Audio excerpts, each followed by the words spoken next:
So last question here. You have seen a lot of evolution in this space. You see the pace of change. You see kind of the fundamentals of the transformation that's possible. Just for a moment, step back.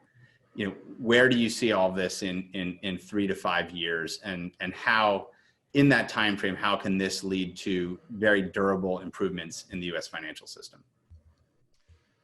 Well, so 3 to 5 years is tricky. If you'd said 30 years, I think I'd give you a more accurate vision. I think 3 to 5 years has a lot of dependencies on, does our economy reopen in the next 6 months? What happens with the presidential election? What happens with China on various immediate issues of national security? So, but what I would say is, if you kind of assume a steady state on all of those things, what I think will happen is 3 to 5 years from now, I think banks will be connecting to blockchains the same way that they connect to SWIFT and ACH and other networks. Right. Once they do that, the nature of banking will begin to change, because while banking will always, I believe, be the key on-ramp and the key value-add service provider in people's financial services lives, they will not be the bottleneck of the transaction of financial services. Instead, they will be nodes on a network along with a lot of other nodes, many of which won't be banks.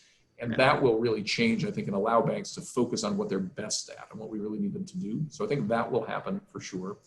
I do think that in a world of geopolitical instability, crypto assets in general will grow and become a more significant part of people's lives. That's one of the reasons why, I believe Bitcoin prices are going up in an environment of perceived instability, as people start to believe that the sovereigns are, maybe not as trustworthy as they once were.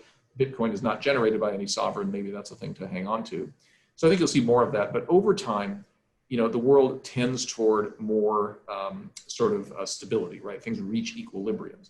And so since decentralized things are more stable than centralized things, I would predict that the movement that started 200 years ago with the first Bank of the United States, a movement toward more decentralization, will continue.